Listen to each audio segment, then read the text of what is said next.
Здравствуйте. Здравствуйте. 30 октября – День памяти жертв политических репрессий. Это печальная дата нашей страны. Тысячи людей были необоснованно подвергнуты обвинениям, арестам, отправлены в лагеря, ссылки и спецпоселения. Мучения коснулись не только самих репрессированных, но и их семей. Клеймо врага народа легло на целые семьи, на их поколения. Бурятию и репрессии не прошли стороной. И у нас в гостях дочь репрессированного Краховского Савелия Борисовича, Паркина Лариса Савельевна, член правления Бурятской ассоциации жертв политических репрессий. Лариса Савельевна, расскажите о своей семье, о себе. Очень сложно об этом говорить, очень трудно об этом говорить, потому что вся жизнь, начиная с 4-летнего возраста, была перевернута с ног на голову. А все почему? Да потому что наш папа, замечательный труженик, победитель соревнования шоферов Дальнего Востока, человек очень добрый, отзывчивый, вдруг оказался врагом народа. А в Бурятии мои родители оказались совсем не случайно. Все объяснимо. Они жили в Монголии. Мама работала секретарем машинисткой в Молкотрансе.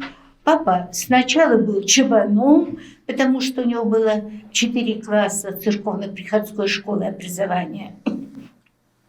Потом закончил курсы шоферов и стал водителем.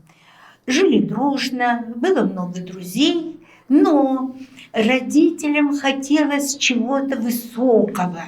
Они все время читали сообщения о том, что делается в Советском Союзе, восхищались темпами строительства, жизнью. И, начитавшись этих победных реляций, они собрали свое главное богатство, 2 детей, и из обеспеченной нормальной жизни приехали в Улан-Удэ, сняли избушку на курьих ножках, и папа устроился шофером «Джидострой», шофером-дальнобойщиком. Мама очень скоро родила, через полгода, 3-го ребенка. И о том, насколько они были нацелены на строительство новой жизни, насколько им все нравилось, говорят имена нас, детей их. Старший у них Самсон был, теперь он Семен. Герой блинных всяких подвигов. Я у них Элеонора. Лариса – это уже мое имя, которое прижилось и сопровождает меня все время, всю жизнь. А вообще я Элеонора в честь дочери Карла Маркса. Младший, который родился уже в Улан-Удэ, Владлен, Владимир Ленин. Так ему 84-й год, он Владленом у нас и остался. Даже это говорит о том, что родители стремились к новой счастливой жизни, что они были душой и телом преданы строительству социализма. И вдруг в июле 1938 года ночью к нам постучались, открыли дверь родители, вошли 2 человека в кожанках, предъявили ордер на арест, перевернули все вверх дном. Папа стоял бледный, как стенка. Мама с плачущим Владькой на руках тоже застыла. Меня попросили с кроватки, перевернули мою кроватку, Владькину колыбельку, все вверх дном перевернули, один другому говорит: слушай, а этого-то бедолагу за что? У него даже взять нечего. И увели отца. Прощаясь, Он сказал маме: не беспокойся, я ни в чем не виноват, я скоро вернусь. Но, увы, больше мы его никогда не увидели. 4 месяца мама носила передачи, продавала все добро, какое у нас было, вот, чтобы он ни в чем не нуждался. И в октябре 1938 года перед ее носом захлопнулась дверца, окошечко, и принимающий сказал: не ходи больше, твоего осудили на 10 лет без права переписки, и передач больше не приноси. Мы не знали и не могли знать, что это был страшный приговор.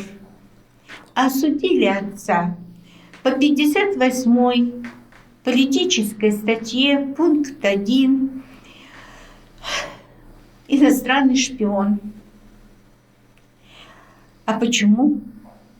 Можно было только догадываться, потому что джедостроевские машины ходили по всему Дальнему Востоку, вплоть до Владивостока и в Монголию. Приехали родители из Монголии.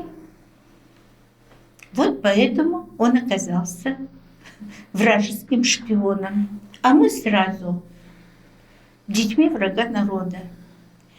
Мама писала. А мама была очень грамотная, она закончила гимназию, прекрасно играла на пианино, работала топером в Харбинском кинотеатре, когда они в молодости, в детстве там жили, в молодости. Мама писала: в избушке жили впятером. Мой муж трудяга, был шофер. В проклятом том 38-м пришли, забрали и с концом. И вот молоденькой вдовой осталась я с 3 детьми. Ни дров, ни денег, ни родни. Пришла беда, хоть волком бой.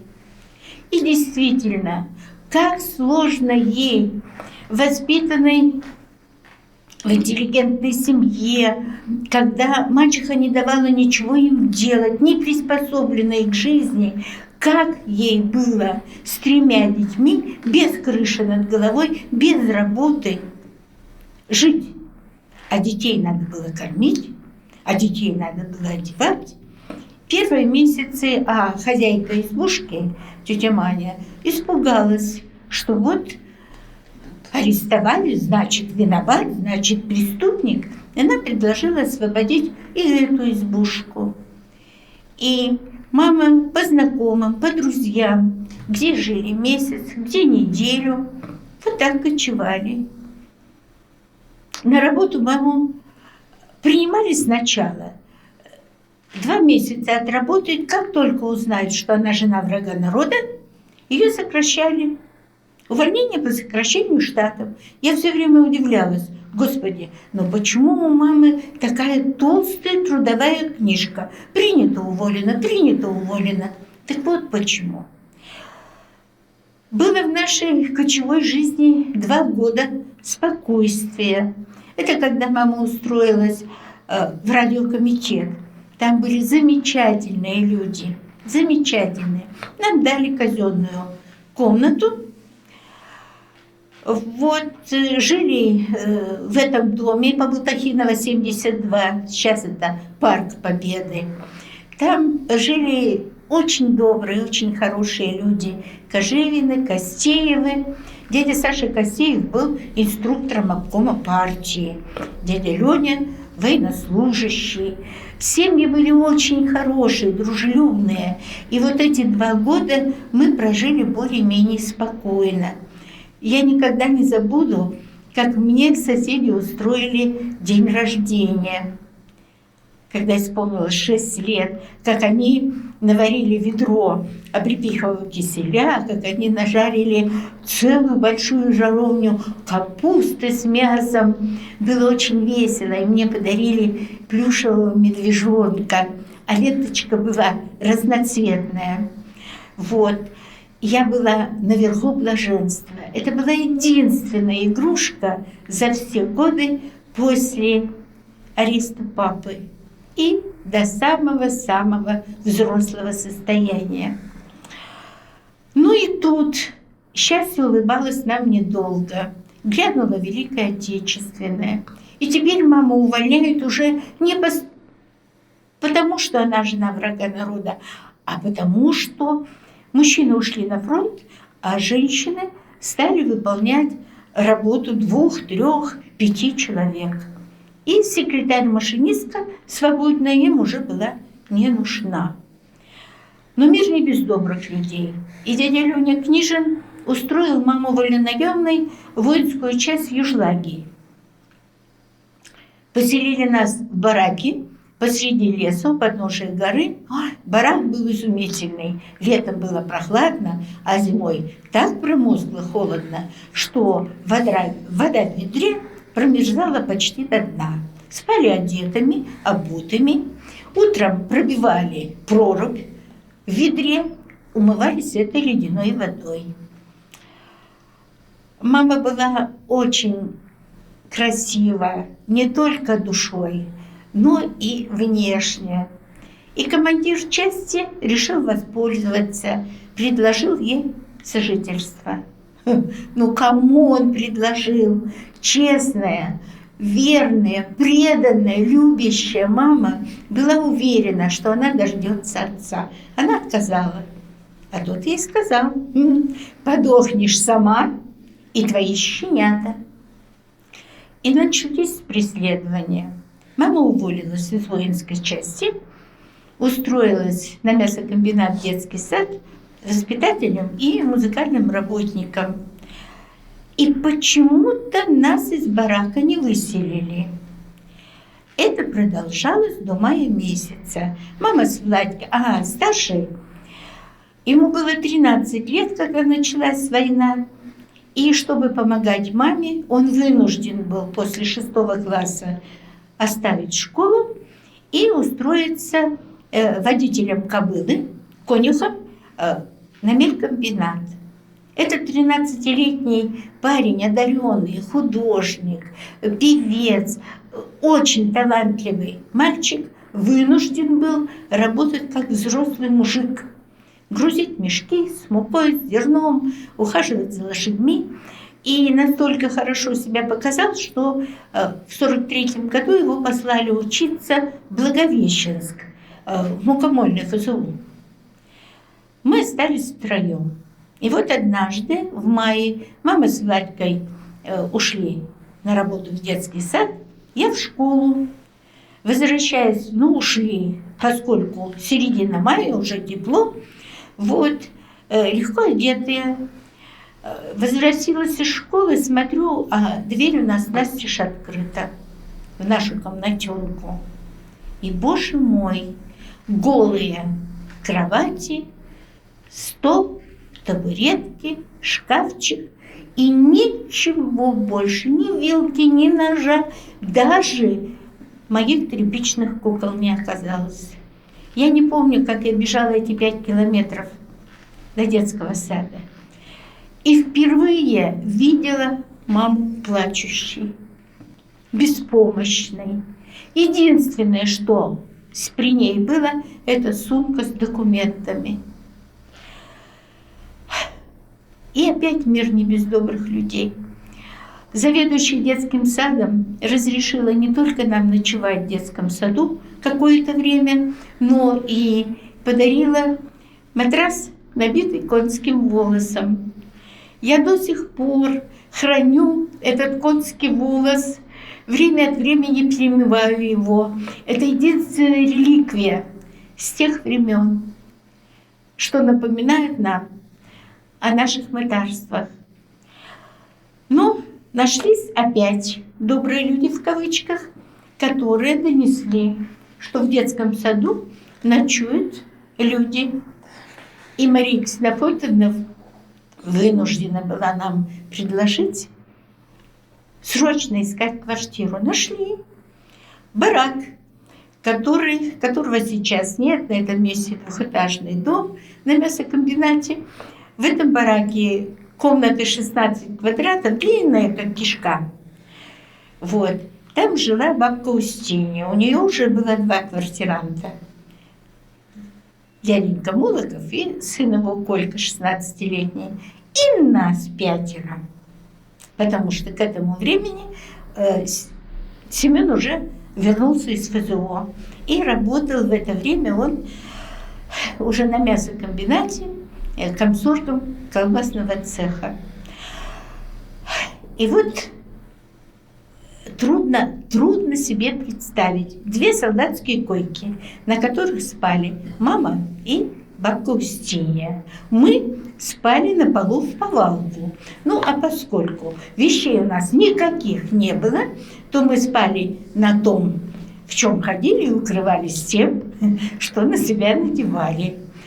Вот. Но было весело, но не грустили. Уроки делать было некогда, поэтому я успевала в школе делать уроки, а Владька пошел в 1 класс. Его портфель всегда был под столом, а он до глубокой ночи носился на улице. Придет, сопли распустит, весь замерзший, весь холодный, голодный, но довольный.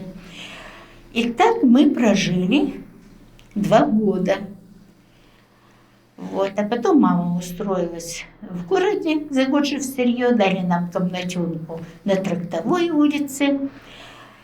И как интересно, вот знаете, вот удивительно, все наши комнатки в бараках и в доме были по 12 квадратных метров. Но нам было не тесно, потому что кроме нас там ничего не было. Вот. Было очень сложно, было очень трудно. Вот, но самое трудное, самое страшное – это не материальные недостатки. Я уже не говорю о том, что мы голодали. Кроме хлеба по карточкам не было ничего. Ни сахара, ни соли, никаких круп, ничего. Поэтому нас кормил рез, пока мы жили в Южлаге. Вот, мангыр, саранки и вообще все, что только можно было переварить, мы съедали. Нам некогда было летом играть, потому что мы все были в поисках пищи. А зимой и осенью мы ходили со старшим братом на помойку около солдатской столовой.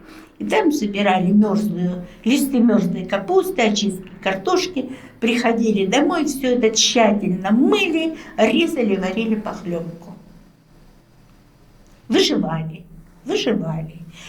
Вот, стало немножечко полегче, когда Семен стал работать, он стал по существу главой семьи. А поскольку мама была очень добрая. Она никогда не повышала голоса. Я не помню, чтобы она хоть когда-то шлепнула кого-то из нас. А были-то мы ребятишки настоящие. Особенно я была чертенок еще тот. Вот. Но воспитанием занимался брат. Поставит в угол, поддаст немножко и закрывает окошки и начинает уборку. Начинает мытье, потом еще мне поддаст. Но в доме порядок, в доме замечательно. Вот так вот проходило наше детство. Самое страшное было, я еще раз говорю, не голод, не нищета, не то, что мы ходили в обносках. Самое страшное – это был страх, что тебя обзовут, у тебя отец в тюрьме, ты дочь тюремщика. Но тюремщиком тогда называли не тот, кто надзирает, а тот, кто сидит в тюрьме. Вот. Страшно было, что тебя обидят, оскорбят. И всегда ты был вот как натянутая струнка. Великое счастье, что в мире добрых людей гораздо больше, чем плохих. И нам сочувствовали. Я никогда не забуду, как в школе, училась я в 3-й школе, учителя пытались подкармливать меня. Вот нам давали на завтрак маленькие школьные булочки, они так и остались, их называли школьными. И на газетку сыпали ложечку сахарного песка. Это было великое счастье. Так вот, учительница, зная, кого сегодня нет в классе, на мою парту всегда клала 2 булочки и 2 ложечки сахара. И я тщательно все это заворачивала, несла домой и делилась со своими домашними. Я никогда не забуду, как ко мне очень бережно, очень нежно даже относился учитель географии Пастернак. Он вел географию в первой школе и в педучилище. А я в это время уже училась в педучилище. Вот. И думала, что он относится ко мне так хорошо, что я интересуюсь географией. А потому что уроки были изумительные. Такие пособия он нам приносил. Так он все рассказывал. А потом началась практика педагогическая. И он приглашал меня к себе домой разрабатывать уроки. А никого больше не приглашал. И много-много лет спустя тайное стало явным. Оказывается, он хорошо знал моего папу. Они вместе где-то работали. У меня даже есть фотография, где папа и Пастернак, и другие дядечки с тачками, с лопатами, веселые, молодые, задорные.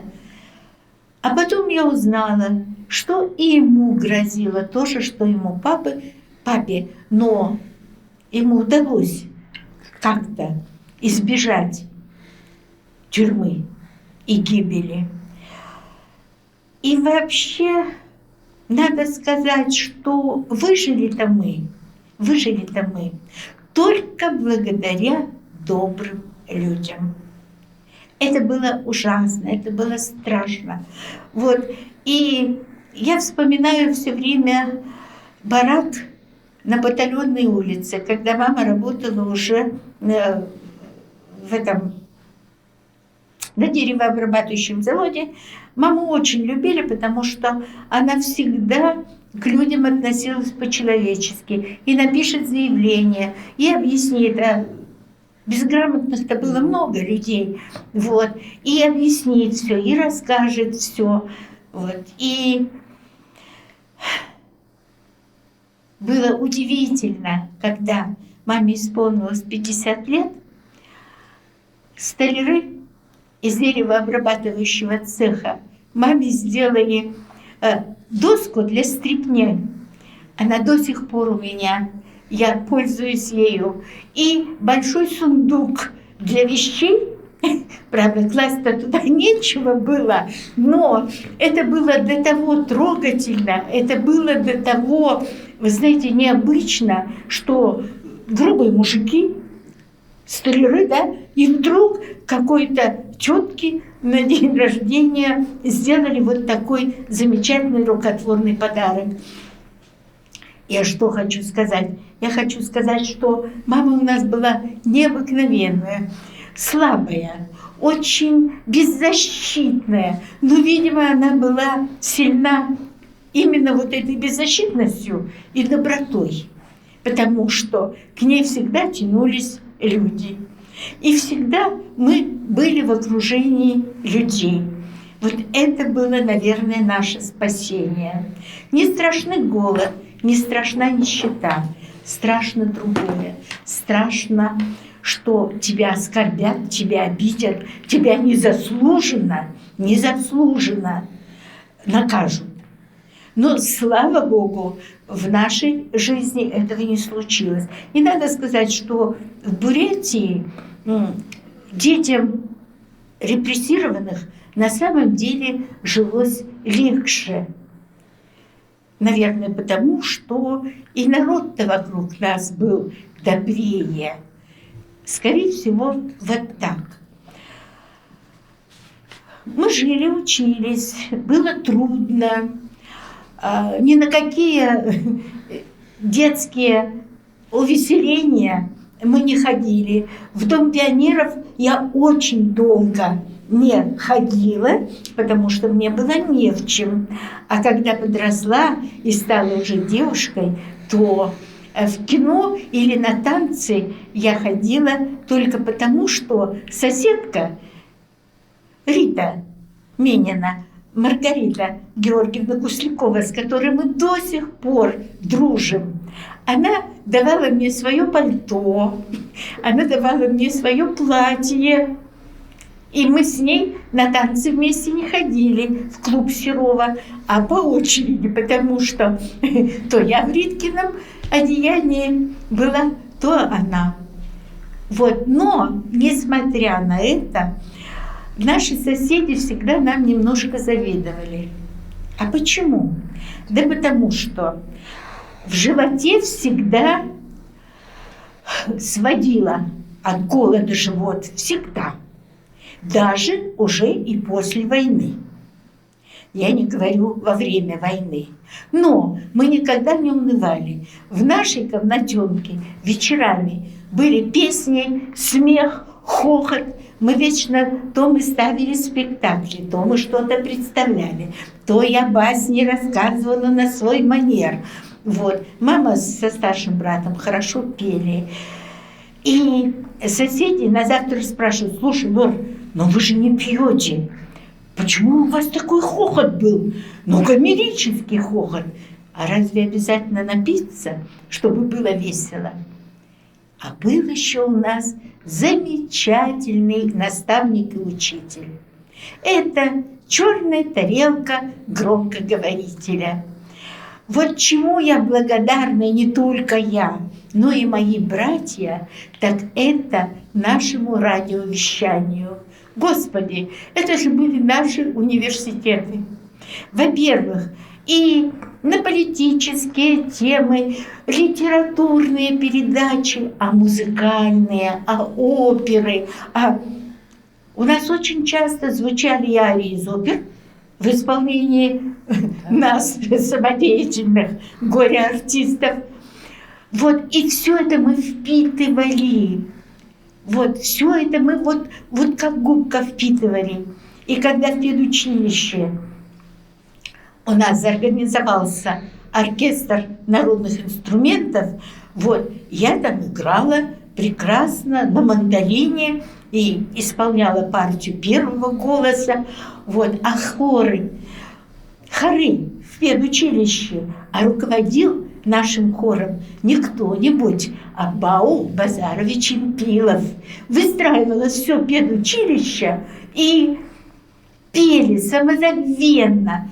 В общем, вы знаете, все вокруг способствовало тому, чтобы мы вышли людьми. В результате,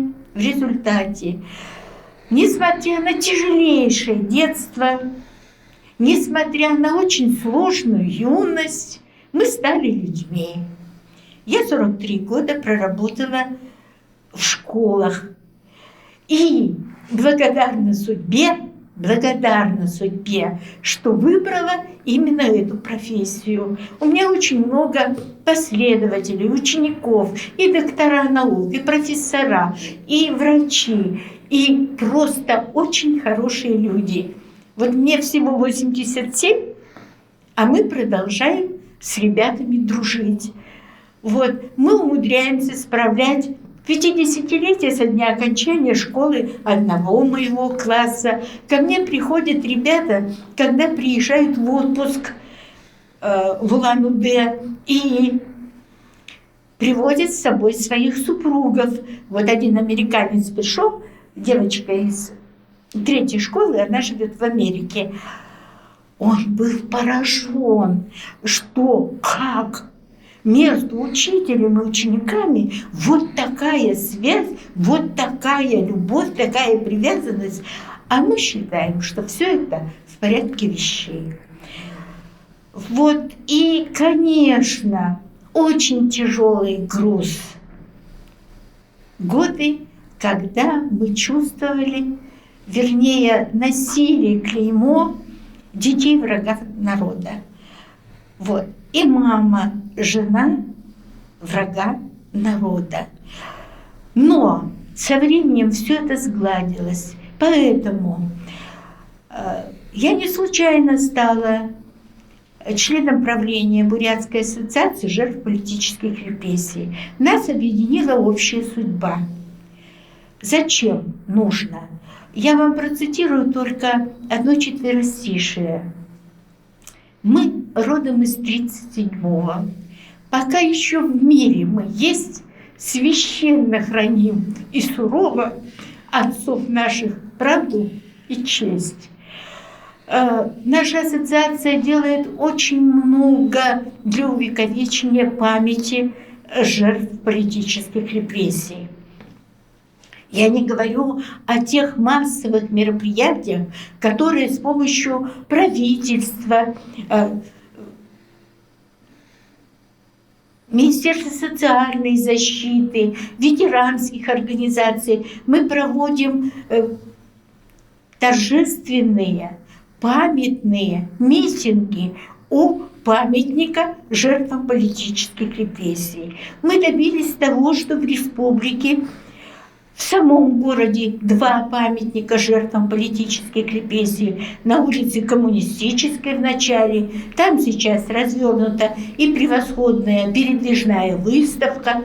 Там увековечены имена наших безвинно погибших родителей. Это и памятник в поселке Загорск, который очень бережно стерегут реабилитированные дети репрессированных. У нас в республике уже 12 памятников воздвигнуто тем, кто погиб совершенно безвинно. Вот. И кроме того, очень много печатных изданий. У нас, например, выпущено уже 9 книг памяти с именами жертв политических репрессий в Республике Бурятия. У нас выпущены книги памяти жертвам политических репрессий Иволгинского района, Кабанского, Заиграевского, Кяхтинского районов. Есть у нас памятники такие, которые открыты и оформлены. Вот кладбище, правда, ему еще не предан статус официального кладбища в Иволгинском районе жертв политических репрессий, которые строили стратегический мост, связывающий Улан-Удэ с Монголией, за границей. Вот. И мы выпускаем сборники. Вот последний в 19-20 году, да, вот, например, такой вот альбомчик, чтобы помнили. Здесь и об уроках памяти, здесь и памятники замечательные. Но нашей гордостью последнее издание является это альманах «Эстафета памяти». Он замечательный, потому что здесь и воспоминания репрессированных, реабилитированных, их детей. Здесь и мнение внуков и правнуков. Здесь рассказывается и о памятниках, и об уроках памяти. А что это за уроки памяти? Уроки памяти – это встреча с широкой аудиторией учащихся школ, СУЗов и даже высших учебных заведений, где мы рассказываем, что это за ужасное явление политические репрессии. Ведь ни в одной стране не было такого, чтобы родное правительство на протяжении 70 почти лет преследовало своих честных граждан, самых талантливых, самых продвинутых. Такого не было нигде.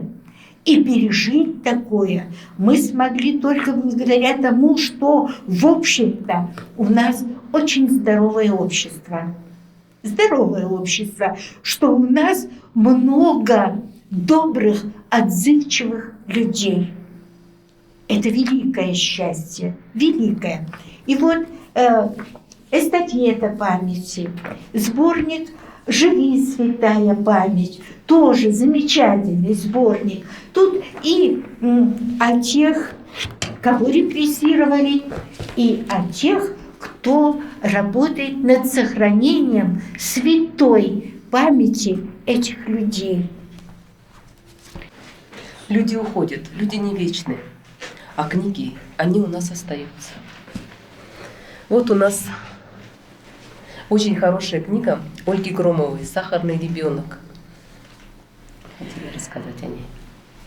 Это лучшее, что написано о репрессиях и о людях, испытавших на себе гнет репрессий в нашей литературе. Мы провели читательские конференции по этой книжке, встречались онлайн и с автором книги Ольгой Громовой. Ребята имели возможность в библиотеке имени Калашникова высказать свое мнение о книге, свое восхищение о том, чему эта книга научила. А эта книга, казалось бы, для детей. На самом деле это учебник педагогики. Эта книга учит родителей, как воспитывать детей, чему их учить.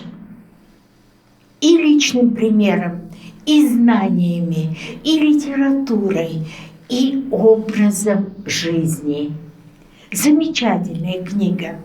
35 школ уже провели читательские конференции по книге. И сейчас эта книга начинает путешествовать у нас по школам республики. Вот Мысовская школа, правда, из-за ковида немножечко задержалась. Мы им выслали эти книги. А думаете, где мы их взяли? А это 100 экземпляров книги прислал мне мой бывший ученик, который работает в Москве в геологии. Вот. И только благодаря этому мы имели возможность провести читательские конференции. Советую вам почитать. Есть замечательная книжка «Зулейха открывает глаза» Ехиной. Замечательная книжка тоже. Но ни в какое сравнение с «Сахарным ребенком» она не идет. Это мое мнение о книгах, посвященных репрессиям, и где участвуют дети. Я очень рада, что у нас все теснее и теснее устанавливается связь с библиотеками города и республики.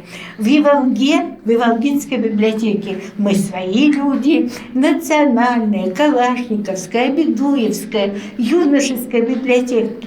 Здесь мы желанные гости. И я рада пополнить ваш запас 2 замечательными изданиями. Это альманах «Эстафета памяти». Пожалуйста. И Спасибо большое. Альманах, посвященный памятникам «Живи, святая память». И надеюсь, что они у вас все время будут в работе. Да, это неоценимый вклад в нашу библиотеку. Это будет для наших мероприятий, Да, да. для будущих поколений. А скоро вы получите новый подарок. Ну, правда, заранее не надо говорить. Книгу. Но книга, в которой собрано будет все лучшее, что мы собрали о политических репрессиях в Бурятии. В нашей ассоциации становится все меньше и меньше людей. И если раньше нас были десятки тысяч, то теперь по всей республике едва насчитывается 1300 человек. Люди уходят, но Но мы делаем все, чтобы память о безвинно погибших, пострадавших была вечной. Этому посвящены и произведения художественной литературы. Наверное, мы об этом поговорим с вами, да, Ольга Николаевна? Вот, и самое это интересное, что вот когда мне исполнилось 80 лет, мои бывшие ученики пришли в гости, смотрели альбомы, мы беседовали, все. Вот, и поскольку на полном все доверие, я даже не обратила внимания, что эти мои дорогие дети как-то почистили мой альбом. И в результате они выпустили замечательный журнал, в котором «Память сердца» называется этот журнал, который посвящен моей дорогой мамочке. Она умерла, когда ей было 95,5 лет. Это человек тяжелейшей судьбы, труднейшей судьбы, но человек, который сохранил доброту, человечность, светлый разум до последних дней жизни. И вот в этом альбоме, в этом журнале «Память сердца» моя статья, посвященная маме и моей семье. И это дорогой-дорогой подарок от моих дорогих учеников. Я им очень признательна за это. Но фотографии они мне вернули, не подумайте. Вот.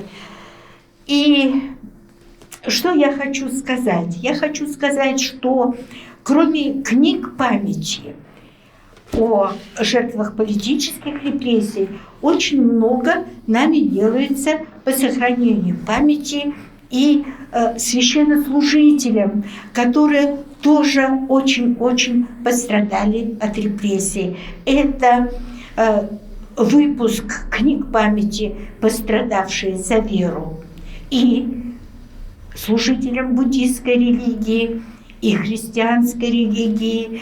И все, что мы делаем, проводим конкурсы, уроки памяти, проводим читательские конференции и участвуем в конкурсах некоммерческих организаций общественных для того, чтобы иметь средства на выпуск литературы. А зачем? Казалось бы, зачем? А вот зачем. Все, что ранее было издано, в том числе вот эти два замечательных альманаха, войдут в книгу, которая будет издана тиражом 1000 экземпляров. А зачем столько много? А затем, что нас становится все меньше и меньше, что на встречи мы приходим все реже и реже, и чтобы память эта была вечной, мы оставляем наследство от себя вот эти замечательные книги. В эту книгу войдут не только последние альманахи, но и все воспоминания, исторические исследования. А вот таких сборников тоже много выпущено. Зачем? Для того, чтобы люди могли воспользоваться уже готовыми материалами. А встреча с живыми людьми не заменит никакие печатные издания. Но, увы, мы не вечны. А память должна быть вечной. Вот таково наше убеждение. Вот во имя этого мы участвуем в конкурсах и удивительно, оказываемся победителями. И теперь все библиотеки в скором времени будут иметь замечательные издания, в котором не только судьбы раскрыты репрессированных, судьбы их детей, внуков и правнуков, но здесь будет все, и мнение подрастающего поколения, И мы надеемся, что память о наших родителях будет жива вечно. Спасибо за внимание. Спасибо большое.